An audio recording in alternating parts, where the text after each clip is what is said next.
Hello, my name is Paul Sandrock, ACTFL Director of Education, and I'm very pleased to welcome you to today's webinar, which is part of ACTFL's response to the environment in which language educators at all levels find themselves working today.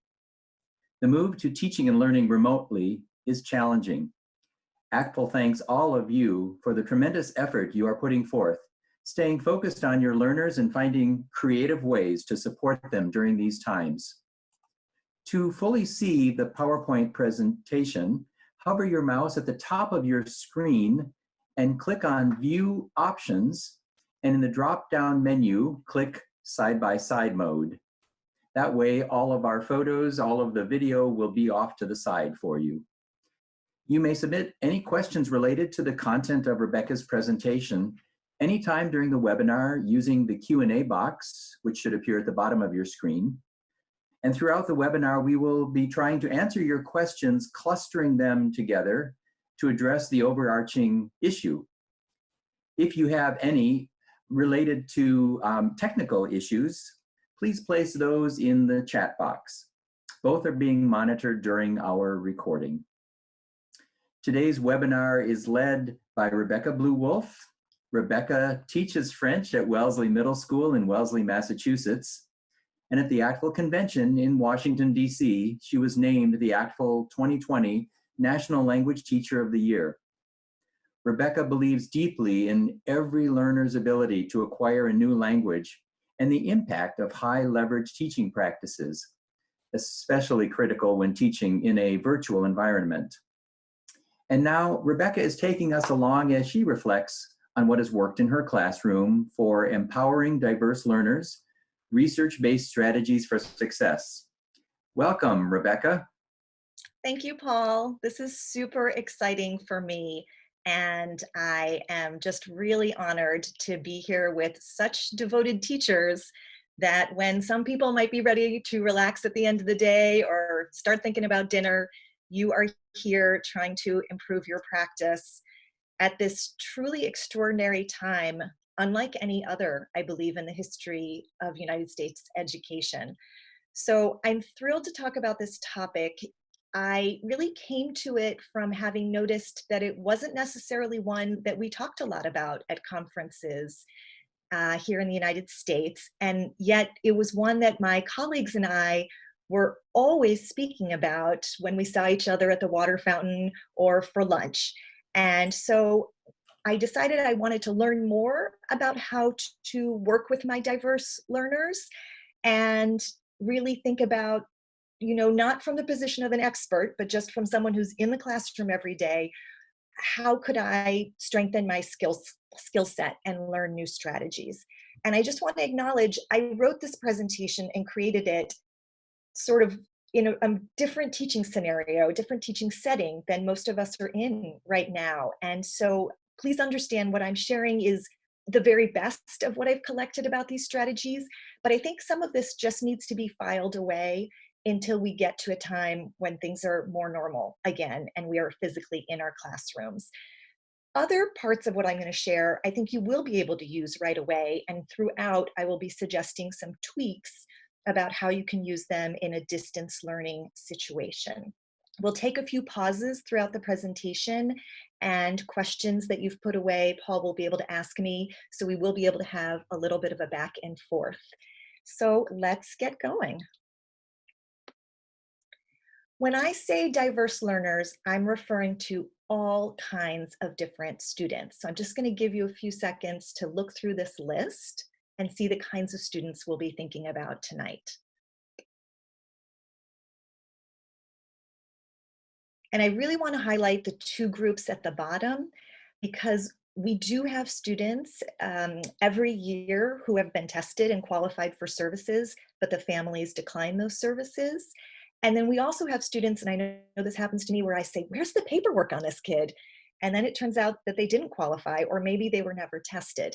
And so there's all kinds of different learners in our classrooms. And I think at this time, they are among our most vulnerable students. And so we really want to be thinking about how we can address their needs at this time in particular. Now you're all here because you want to help diverse learners. And so I'm sure you have your own reasons about your why, but I wanted to give you maybe a few more to put in your arsenal in case you need to convince a colleague or an administrator that this is really important work. So of course we're helper people, we're teachers. It's also worth noting we have an ethical, professional, and even a legal obligation to meet the needs of our students in the classroom. And I am so proud that ACTFL has recently come out with a position statement that talks about that we need to strive for inclusion, that no one should experience marginalization due to their disability status in our classrooms, and that we are aiming for equal access to world language study. And I know, at least we're at my school, this is very much a work in progress, but I think it's great that ACTFL is putting that as a goal point for each of us and for our districts to work towards. When we do this work well, and when we incorporate the strategies I'm going to share with you, we're really helping every learner. So I am not going to be talking about, do this strategy for this child and this other strategy for this other child. I'm going to be talking about some things that you can do for everyone in your classroom, or that you can offer everyone in your classroom. And there will be kids who were not maybe in that initial list of diverse learners who are going to benefit from these strategies. When we do that well, we're really advocating for our programs, because the word's gonna get out. Oh, kids are doing well in French. That kid was successful in her class. Did you hear about that? That helps us increase enrollment because we get more kids coming into our programs. It helps us retain students so that they follow the learning progression and the coursework further along in our programs. And then sort of the big dream is, if we can pull all that off, then we create this nation of multilingual students who've had positive experiences, successful learning experiences in our classes, and that we as world language teachers can really become models for some of our colleagues in other disciplines, because we have this toolbox to support our learners. So to me, that's a pretty exciting potential outcome of this work. So let's jump in and start talking about, what do I do in the classroom to support my diverse learners? This first set of strategies is going to be all about thinking about how we can let the kids show us that they understand what's going on in class and what we're talking about and what we're reading and listening to, without yet having to produce language. So some of you might be familiar with this book, Total Participation Techniques.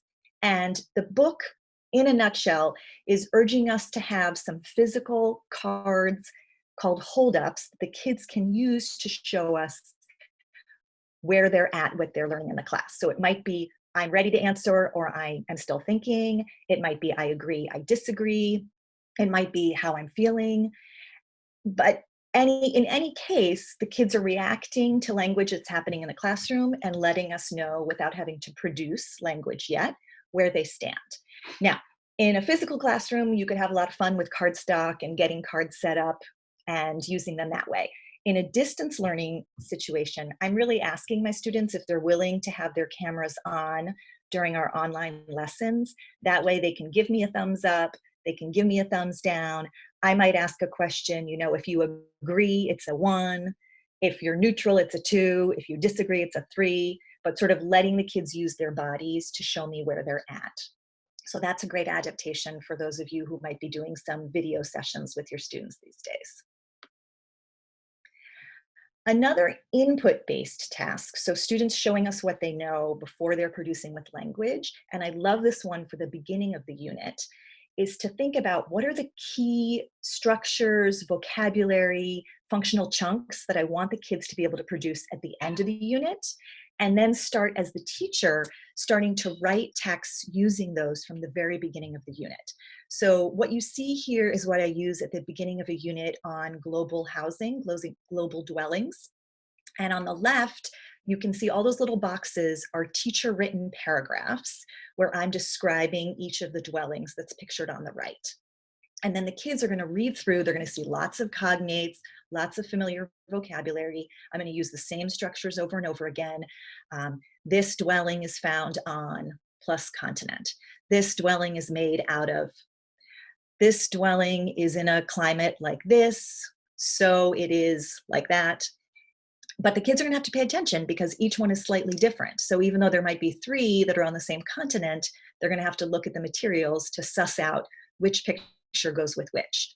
Now, in a physical classroom, you could make this a movement-based activity and have a sort of gallery with full-size pictures hanging around the classroom on the walls, and the kids could visit each picture and try to match, for example, a number on each picture to the page of paragraphs. These days, and in my class, sometimes if I have such a big class I can't get them up, I might just print PowerPoint thumbnails or make a PDF of them. And then if I can put them in a plastic sleeve in the classroom, that's great. The kids can write with a dry erase marker.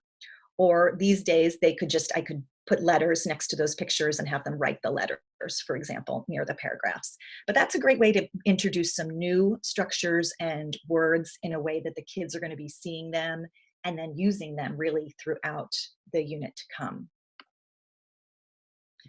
Here's another one for nonverbal, which is any sort of sorting task.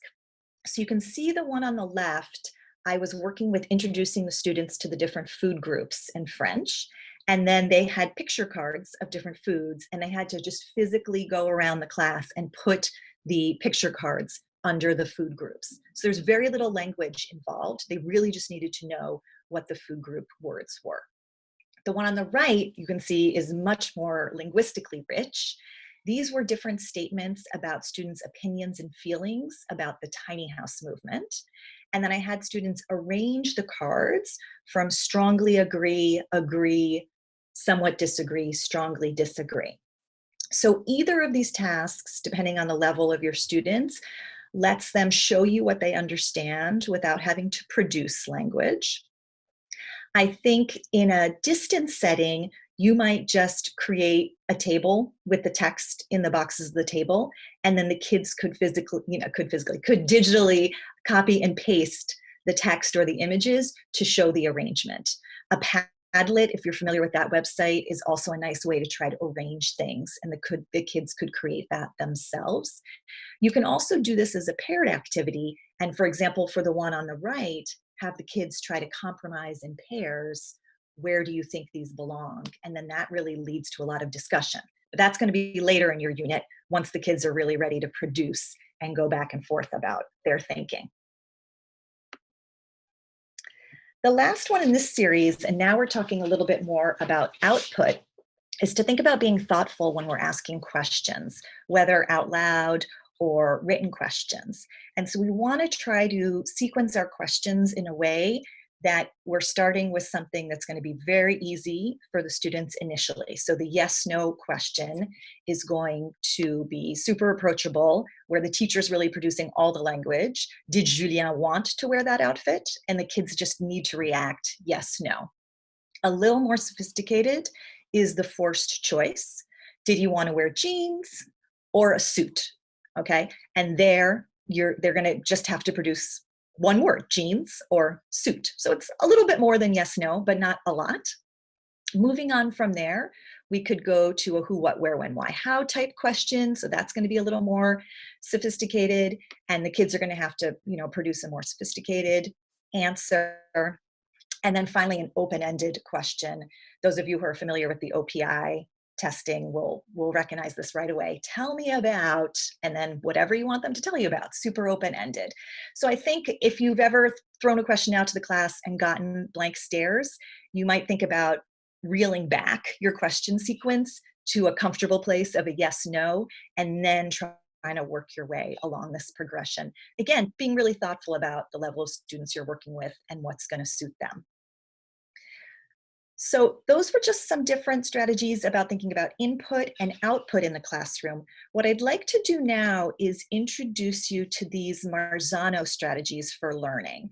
So Marzano is not a world language guy, but he's done some pretty interesting research on what are the most effective teaching strategies across disciplines, across grades. And I think so often we think, what's the best way to teach? Do we really know? And there's definitely an art piece to it that we don't know, but I think his 9 strategies are pretty solid and are certainly research based. So what I'm going to do here is just pick 6 of his 9 strategies. and sort of show you how they live in a middle school world language classroom. And as I'm speaking, you could really think about, for my language, for my level, what would be the right adaptation. And you will see that even though I don't know how much Marzano knows about what we do in the world language world, these actually work really nicely with everything that we're working on these days with proficiency, authentic resources, IPA type assessments. They really play well together. So let's jump in and just start with the first Marzano strategy, which is identifying similarities and differences. And his research showed a 45% increase in achievement when teachers asked students, and just notice, when teachers had students, they gave them explicit guidance in identifying similarities and differences. So it's not just, hey kids, go find out what's same and different, but we're really guiding the kids in a very clear way that we are looking for what is same and what is different here. Now, talking about similarities and differences is probably very familiar to all of you when we think about the cultural comparisons piece of our work as language teachers. And I just want to point out that this kind of work, if we can set it up in a way that is very visually apparent for our students, it can really help students with anxiety, students who are slower processors, and it can also let us create a scaffold that students who may be reluctant producers can use in order to produce more extensive language. So here's an example of comparing and contrasting with the target culture from my French 7 class. So my 7th graders do a whole mini unit on pets, and we spend a bit of time with a French website for animals that need homes, abandoned animals. And the format of the website is brilliant because every animal has exactly the same profile: what it looks like, its story, which region of France it lives in, how old it is, any special needs it has, etc. And so the kids get familiar with the setup, and they're able to pull out quite a bit of information, even with truly novice mid French from there. And then they can do something with this information. They can create a visual diagram comparing one of the animals from the site to either their own pet, if they have one, or if they don't, to another animal on the site. I'm imagining that most of you are familiar with the Venn diagram, and certainly we use that to show what is same and different a lot. I actually prefer this model, which is called a double bubble thinking map, because there's a lot more space in that middle piece for what we are comparing. And so you can do a double bubble in a couple different ways. You can do it old school, just take a piece of paper, draw the two things you're going to compare, and then start writing what's the same and what's different on the edges. The beauty here is that you write first and then you draw the circle. So you've got plenty of room. You're never trying to cram all the words into some tiny circle, or in the Venn into that little tiny piece in between.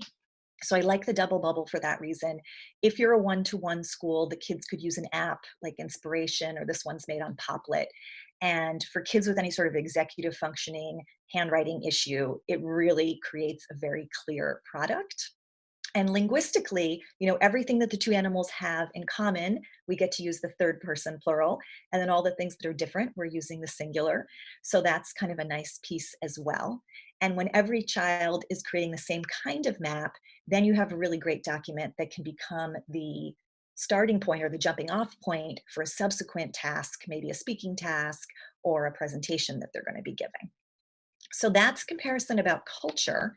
You could also think about using this similarities and differences to look at something linguistic. So for example, this is an example of how French adjectives change in ways that follow a pattern, don't follow a pattern. And then you could do a couple examples together with the whole class so that you're sure everyone understands what the categories are. And then maybe the kids have an authentic text or something you've been working on in class where they could find more adjectives and then place them in the groups. And then this might even be something they keep in their notes that becomes kind of a running list that you're adding to as you go on. So similarities and differences, really a powerful thing, and absolutely the #1 strategy from Marzano's studies for learning. Let's hop on to our next high yield strategy, summarizing and note taking. And this one has a 34% increase in achievement. So still pretty significant, a lot to get out of it. And you're going to see some overlap between this category and the one we just looked at.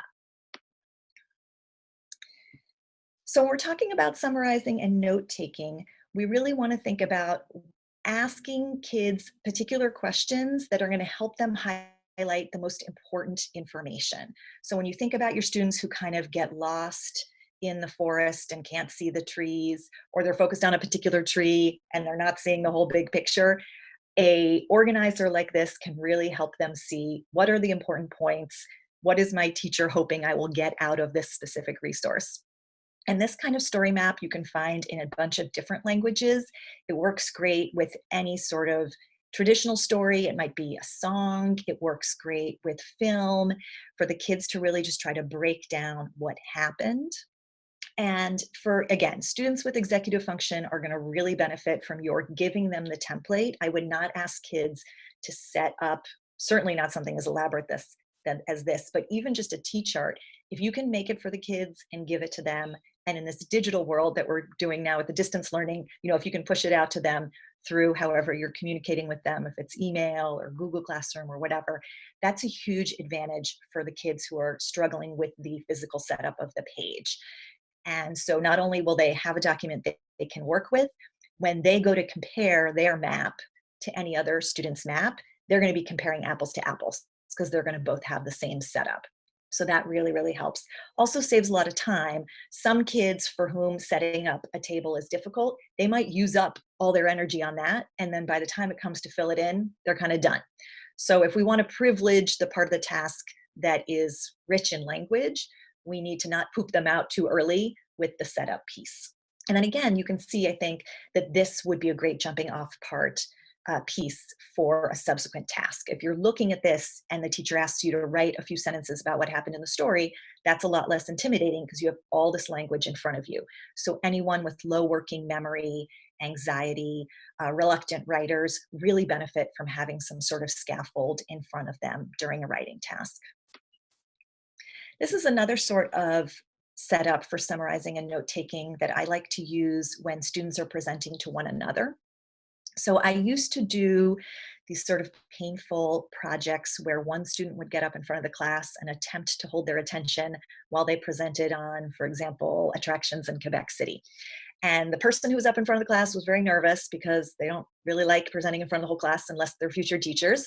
And then it was very hard to get the audience's attention because they were nervous that they were going to present next, or they weren't that interested in what the kid had to say. So I've really moved away from whole class presentations. And I much prefer to have the kids in small groups of like 4 or 5 and have them just share out in the group. I do think it's helpful for the kids to have a listening task while their peers are presenting. And so this is just an example. I asked the students to create an itinerary to visit Quebec City as part of our unit on life in the city, and also as a preparation for their own travel to Quebec City in the fall. And as the kids presented their different attractions and events to one another, they had this organizer in front of them.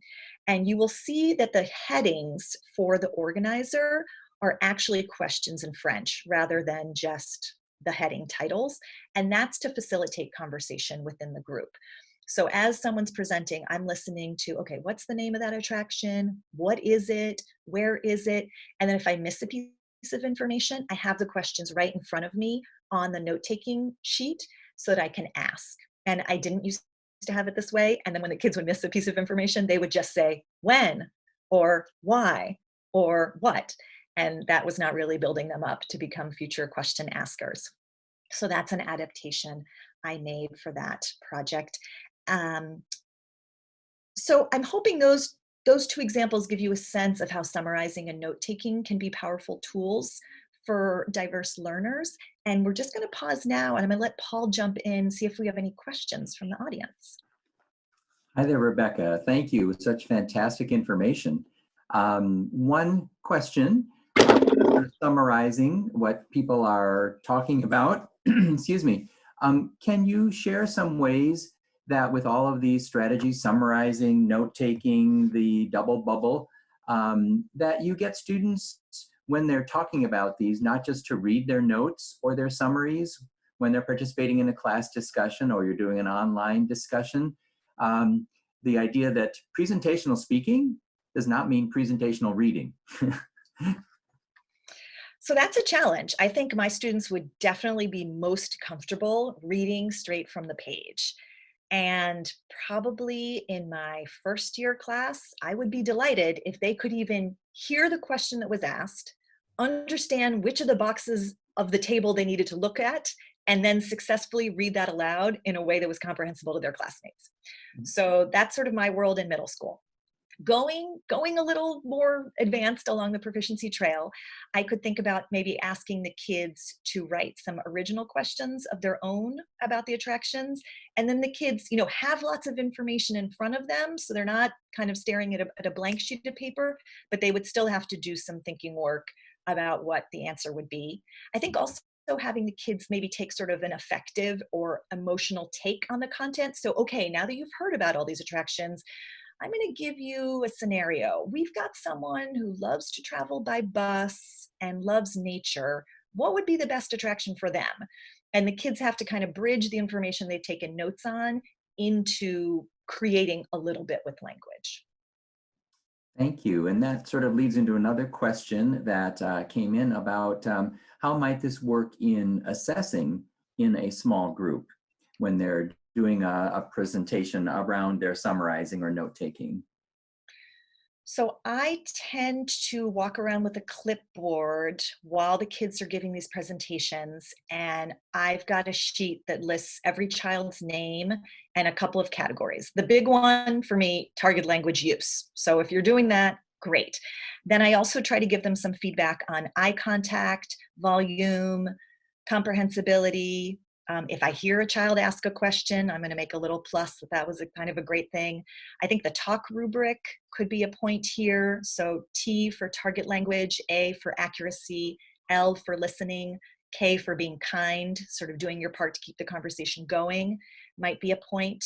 And then I always do this because it leads into a subsequent activity. So the kids know the reason we're taking notes now is because eventually we're going to have a group discussion that's going to be an interpersonal assessment, and Madame is going to want to hear what you learned, not just about the ones that you studied, but what did you learn from your classmates about their attractions and events. So I think the kids need to see that it's part of a cycle in order to see the value in taking the notes. And I think if there's not a reason to take the notes, then maybe we don't have them take notes in that moment.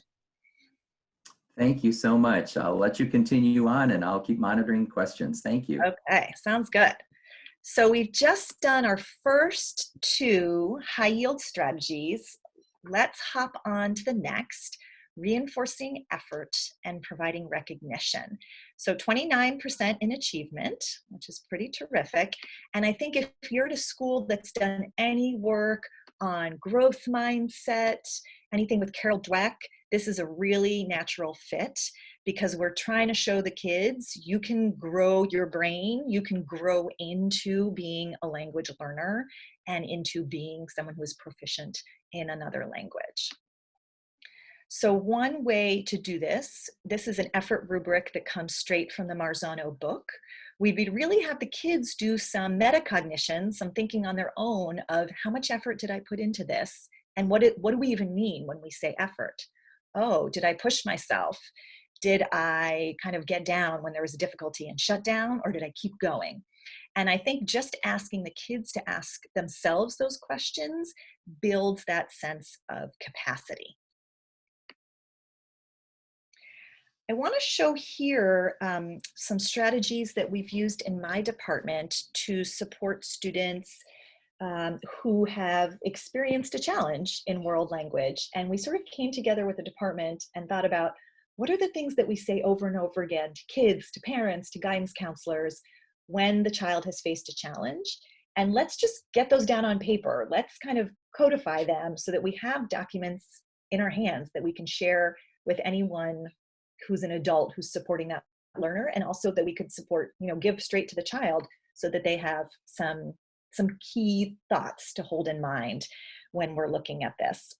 So I think for students who are anxious, who have low self-esteem, who sort of doubt their own self-efficacy, anything where we're able to show them you are going to be making mistakes, and then this is the path forward from those mistakes is very powerful. And I think one of the messages that I've really taken from Carol Dweck's work is to think about effective effort, because I so often hear from students and parents, oh, so-and-so is going to put more time into French, and that's what's going to make the difference. Oftentimes the child's already putting in a lot of effort, but it's not effective effort. I'll give you an example.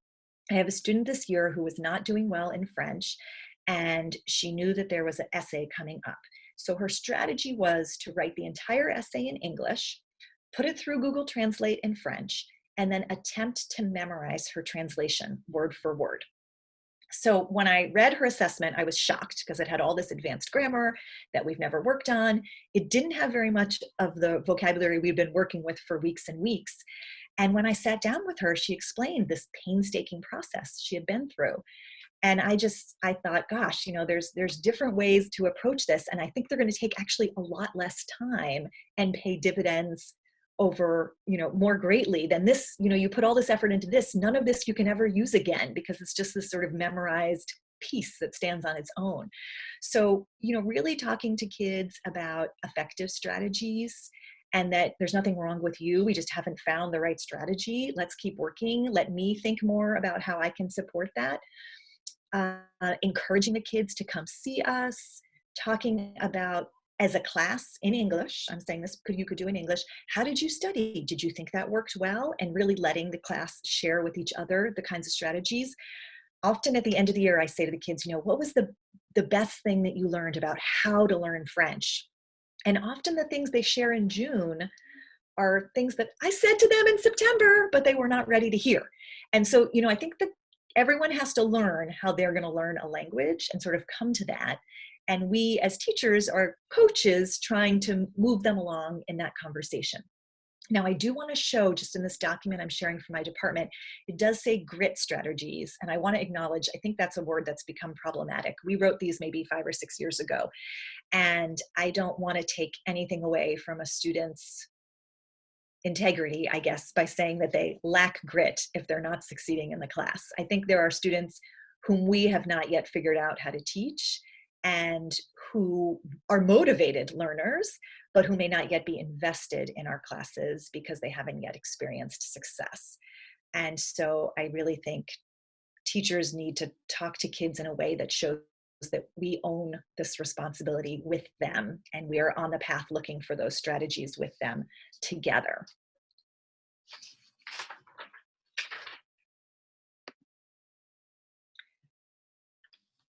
So having thought a little bit about growth mindset and how we can reinforce our students' effort, I wanted to take a look at something a bit different, which is non-linguistic representations.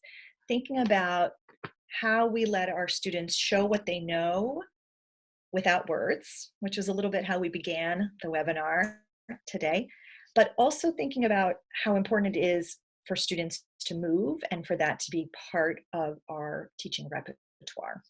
So we see here non-linguistic representations, 27% increase in achievement. So this is a strategy that yield results.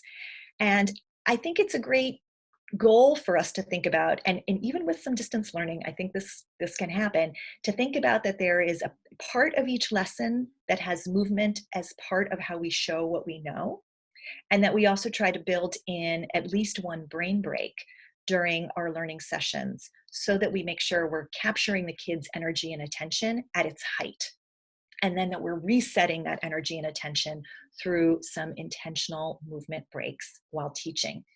So what I'm showing here is just a fun finger play that I learned in French that we do together with my novice students as a way to start matching words meaning duck, duck, duck to movements, Monsieur Pouce. And that as the kids are learning this finger play, this little story, and acting it out, there's so many ways for them to show that they understand the story before they can speak it. So I could be narrating part of it and asking them to do the gestures that go along. I could put the story in a different order and see if they're still able to do the gestures even in that order. And just for French teachers, I would refer you to the Bibliothèque de Lyon, which has a wonderful series of finger plays that they share in French. But I think these exist in pretty much every culture, and they're just a great way for kids to be showing with their bodies what they understand and without words. And so many kids need to move anyways during our lessons, and this just builds it in so it's a authentic, integral part of the lesson and nothing set aside, nothing special apart. I also love doing drawing as a way for students to show what they understand. And I was actually thinking this would be a fun one for a distance learning lesson if I could describe something to the class, and then as they're listening to me, each student is drawing what they're hearing, and then we could have everyone put up their drawing and compare what's the same, what's different, what do we recognize in the drawing from what we heard the teacher saying. This was one where we were working on the parts of a face as part of a unit on Impressionist art. And you can see I told them, oh, the face has 4 eyebrows, one eye is big, one eye is small. And once the kids have seen me model this activity, then they're able to do it themselves in pairs, where one of them is describing, for example, a face while the other draws. And that is a source of really careful listening. The kids learn how to clarify, oh, wait, did you say 4 eyebrows? And have that conversation negotiating the meaning back and forth. So there can be a linguistic piece that is kind of born out of a non-linguistic task. And I think for our nonverbal learners, for students with ADHD, anything where we can be moving and incorporating something beyond words in our class is a huge service to them.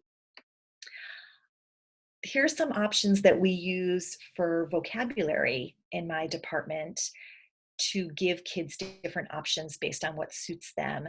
And if you look in the lower left-hand corner, you'll see gestures is one option. So when we have vocabulary that we've already worked with a bunch in class, and I want to kind of make sure the kids have it in a deep way, and also that they're actually able to write those words in French, which is quite tricky in French, then I sort of consider the words like half-baked, and I would assign them a vocabulary task from this choice board. And for students who like movement, making up a gesture for each phrase can be a really great way to show what they know. And it's also something that's a lot of fun when they bring it back to the class, because they can teach us the gestures. They can sort of test us on the gestures. But you'll see, and you'll have access to this after the webinar, there's lots of other options here for kids who want to manipulate cards physically, to put puzzles together, kids who want to do some drawing. But I think that idea of having a movement-based choice as part of the menu is very helpful for students. I mentioned earlier having part of the lesson that has movement in it, and then also having a movement break. So this is another, very simple way to get some movement going when you're in your physical classroom. Hopefully just a few months from now, would be to have some interviews where the kids are rotating. I really like to give them clipboards. I find that helps them just kind of hold on to their papers, and they're not hunched over the other kids' desks, so it gives everyone a little more space. But just building that into the lesson, and even thinking about where would I put that in the lesson, like after we've been seated for a little while, it would be time to get up and do some movement, can really help. And I know I used to get IEPs that would say, send the child on an errand when they're getting antsy. Feel free to invite them to take a walk around the school. And I found with this kind of lesson planning, most kids are getting enough movement during the course of the lesson that they don't have to leave, which I think is far preferable, because then that way they're not missing any content or practice that their peers are participating in. I mentioned also the brain break piece, and we've been doing this even with the distance learning the last week or so with my students, is that we have learned some FLASHMOB choreography to different pop songs. And it is a lot of fun, particularly during the month of March, which is a long one in Massachusetts public schools, no vacations usually, to kind of build a dance up with a few minutes of practice every day as our brain break.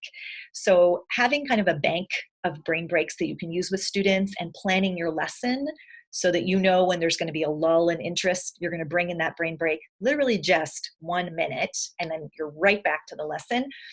The 1 minute you spent on the brain break pays such dividends for however much of the lesson is left after that. And I'm a big fan of kiddie yoga in French as brain breaks. And I have to say, I get to do it 5 times a day, which to me makes my daily teaching routine a lot more bearable. So definitely think about getting some movement in there. I think it's really good for all of us. All right, so we just took a look at 2 pretty different high yield strategies in terms of thinking about effort and thinking about non-linguistic representations. Paul, any other questions from the audience that I can answer at this time? You bet. This is really producing a lot of great conversation, and everyone's very grateful for these very specific ideas, Rebecca. Thank you. One question is, when you're thinking of including brain breaks, how long is your class that you feel like, oh, they need a brain break? Or is it not related to the amount of time? Is it more, are you watching their body language? So I'm a routine girl. So I just plan it about 20 minutes in. I usually teach 45-minute blocks. So I tend to aim for about 20 minutes in. That said, sometimes I get carried away with my lesson and it gets a little too long, or they come in looking funny, or we're starting the class with an assessment, and then I'm going to do it right away. Like, let's just do a little yoga before we take this quiz, because you're going to do better on the quiz having breathed properly for a minute or two. So I definitely think keep your eyes on the class. If you see someone yawn, I would just like stop right there and go to the brain break. And right now I'm teaching online lessons that are 30 minutes, and I am doing a physical brain break about halfway through, just for all of us to get up for a minute. Have them physically stretch actually while they're online. Yeah. I'm like, okay, guys, I'm going to put on the yoga video, move your chair, get off your bed. Actually, I move my chair. Everyone else gets off their bed. And then we do like a minute or two of yoga. I haven't figured out yet if they can see me when I'm doing it. I'm hoping they can't, but I think it's good to move as part of it. Absolutely. Well, following along the same vein, when you create nonverbal signals for students to express how they're feeling or when they don't understand something, do you find any students that are too nervous for others to see that they're signaling that? Very shy, like, I don't want to show that I don't understand? How do you encourage definitely. that?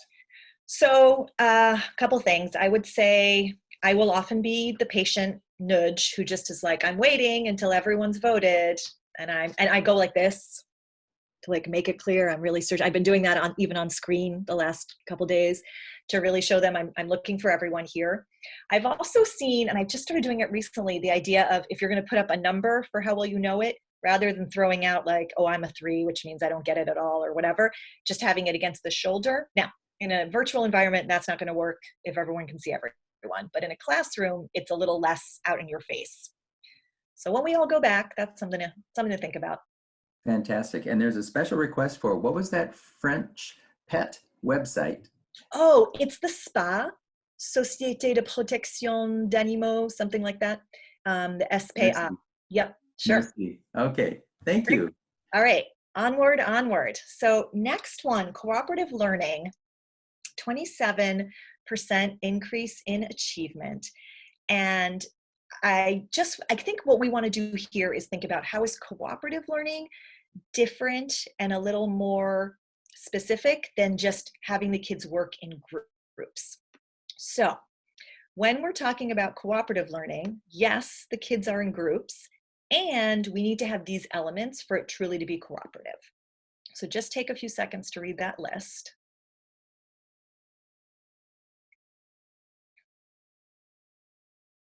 Okay, and you can probably get the sense already, if we want the kids to do that in the target language, we are going to need to scaffold every little piece, model it, act it out to make sure that they're on the right path. Even, for example, if they're forming groups, we need to teach them how to say, would you like to work with me? Could you be my partner? Come work with us. All of those pieces are going to need to be sort of baked in. So I think for kids with anxiety, low confidence, poor self-advocacy skills, cooperative learning is a huge gift. I think it's very powerful for them to watch how other kids approach a task and to be able to work with them in a group on it. But I think as teachers, we have to be really watching like hawks, first of all, that we're very careful with making the groups and that we're providing enough models and practice, and that we're reinforcing when we see what we want to see in terms of how a group is functioning.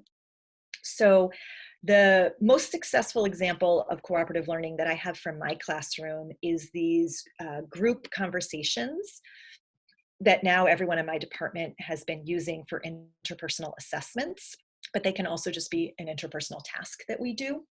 So usually we take the essential question from the unit, and sit in groups of, here there are 5 students in this picture, and ask the students to have a conversation about that essential question.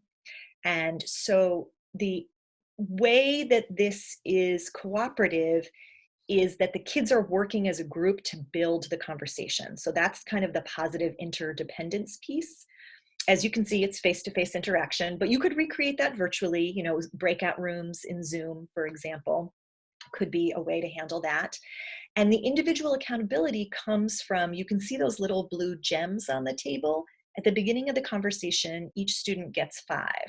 And the goal for the conversation, every time you speak, is to put one of those speaking chips into the box in the middle and to try to get rid of all of them, okay? But your job is not just to be a motor mouth and get rid of all your chips right away, but to try to draw everyone into the conversation. And the way that we model those values for the kids is to use this talk rubric that I referred to earlier. So that what I'm assessing the kids on is target language use, accuracy, which I'm defining as who can understand you. So it's not how many mistakes did you make, but did everyone in the group understand what you said? Terrific. L is listening, and I think that's a hard one because the kids are nervous in the situation, so they might miss a question. So they need to learn to say, sorry, what was that? Could you repeat that again? And so I'm listening for not only are they answering the questions that were asked, but are they also asking questions that suit the situation? Like, are they asking appropriate follow-up questions? Are they asking a question to a student who has not already commented on that topic? So really trying to hone their listening skills. And then the last piece, K, being kind, is about doing your part to keep the conversation going without taking over. And so the jewels are just a physical reminder of the students doing that work. I think in a distance learning setting, we might think about the kids maybe writing something as like a group conversation, and each child has a different color that they're writing in so we can see everyone's contribution. If you're familiar with Flipgrid, that's a asynchronous way for the kids to have a conversation. So I've been having my students, you know, respond to a prompt that I give them, and I always say, and at the end, ask 2 to 3 questions so that their peers can listen to their video, have some questions to answer, and then that becomes the prompt for a subsequent conversation. So I think doing cooperative learning well is tricky, particularly in the target language, but so important for our students. And I think also being really thoughtful about the groupings. For any of your diverse learners, you're going to want to be super, super thoughtful about who are they going to be able to work with and who is going to be able and willing to work with them. So I know when I worked with a special educator to put this presentation together, she was adamant that I say that. And I know she's right. I know she's right. All right, let's move on to the last one. We're getting there. Setting objectives and providing feedback. 23% increase in achievement. So that's pretty big. So here, what we really want to do, and we're so lucky being world language teachers in the United States to have ACTFL here, is to try to be super explicit with the kids about what do we expect, where are we heading, how do we get there? And I think all of the work that we do here just builds ownership and independence for our students.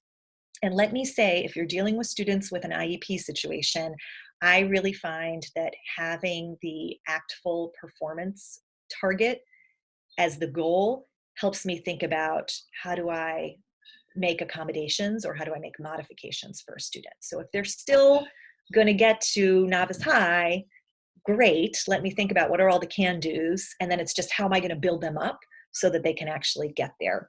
So I think that helps us, that gives us some really key language to be able to communicate with other stakeholders for that student about having objectives for them and giving appropriate feedback. I think even though students cringe and make noises when we hand back assessments, they do really want to know how they're doing and they want our feedback. And so I think our job then is just to be thoughtful about the kind of feedback that's going to help them grow the most. What I have found successful in my class, and I teach in a district where we do have defined performance targets for each course.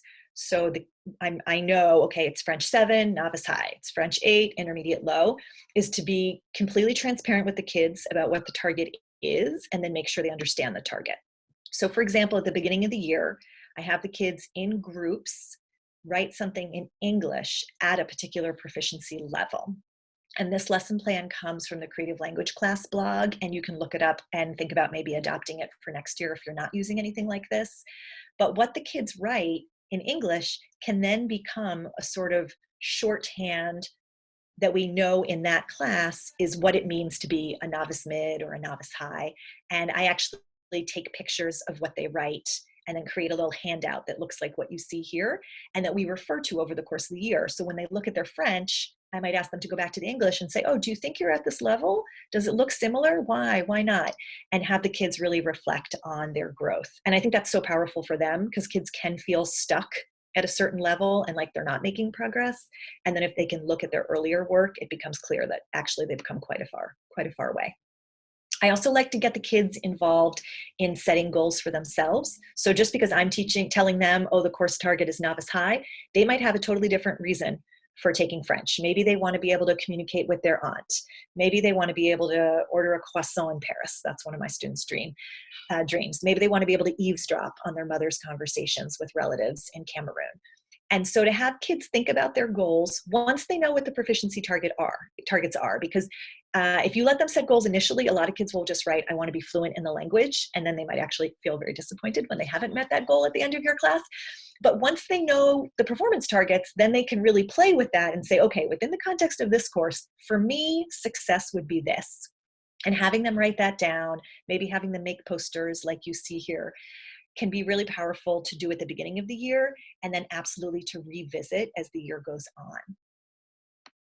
I think when we're talking about feedback, what we're really hoping is that that feedback will feed forward into the student's next performance. So I wanted to show you this single point rubric where we define the target for the task here, the target for the course, for example, what does intermediate low mean? And then we have the can-dos for that particular task. Okay, here are the 3 things that I'm hoping you're going to show me as you do this particular writing task. And then when I assess you, everything is about to what degree did you meet the target? Okay, were you on target? Was there evidence of even going beyond? Were there times you were there, but it wasn't consistent? And then for me, as the person who's coming home with 100 of these, all I have to do is circle things so it's not too onerous. And then at the bottom, we've got some glow and grow feedback. And I think Stephanie Charbonneau is on this call right now. And so I want to give her some credit for teaching me about glow and grow. But this is just a way to give the kids, here's something you did really well. Here's something you could work on. And we have worked as a department to actually draft some sample phrases here so that we're not writing them out each time, just because we found that very time consuming.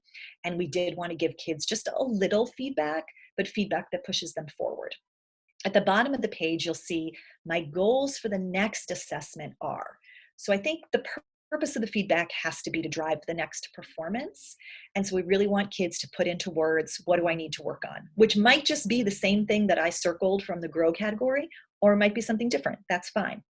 And if I'm really on my game, I'll have the kids look back at this or even copy it onto a Post-it before the next assessment and have them have that out on their desks when they're taking the next assessment so they can look at that and think about, this time I really need to remember to ask questions. I need to use more transition words.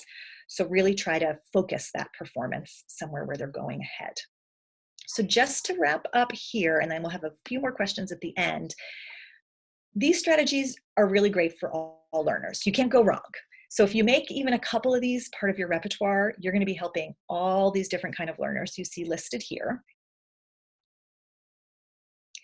And you're going to help all the kids who don't have any particular label attached to them and just benefit from these things. So you can't go wrong. Got a little table here that just shows you for different kinds of learning challenges, which of these strategies is going to be a powerful match. And you will see that the special educator who proofread this for me insisted on the thoughtful grouping edition and the yellow for the cooperative learning one. So I'm going to trust that you will take that into account as you proceed. And I know this is a lot of information on one slide, but again, it'll be available to you after the webinar, so you can check it out more then. All right, I'm gonna, just also, if you have someone who wasn't able to come tonight, but they kind of wanted to hear about this, there's an article in the most recent edition of The Language Educator that's just about what I've spoken about. And it's available for free on the ACTFL website. So you could refer that to anyone who wasn't here and wanted to hear about what we discussed. And thank you. I just will wrap up, Paul, by hearing if there's any last questions folks have. Lots of questions, Rebecca. Much appreciation for all of the resources, the variety of rubrics, etc. One question, when you are setting up your collaborative activities, your tasks, do you start with pairs and then move into groups, or is that not anything that's consciously done? Yes. And I would even say I probably wait for groups until the second half of the school year. I just feel my students cannot sustain target language use in unmonitored groups of more than 2. And I can't monitor multiple groups at a time unless I'm doing station work and I sit with one station. That I can handle. So yes, we do turn and talk, work with your partner all the time. We do, give and get activities where you need to, get up and get a piece of information from someone and have them give you a piece of information. All that stuff, I think that's how they get the maximal practice. For a more elaborate project, there are reasons to have them in groups, maybe of 3 or 4, certainly never more than that. With the language skills they've got, it's just, I think, an exercise in frustration. Thank you. Another question related to those group tasks. Do you use consistently or decide on the task itself if you need to have any visual or any physical resources to help support the language? Ideally, there is always some sort of physical resource. I don't know if you guys remember that picture I showed you of us having the group conversation around the table. The kids had the prompt in front of them, and they had a note-taking sheet from earlier that had some factual information on it.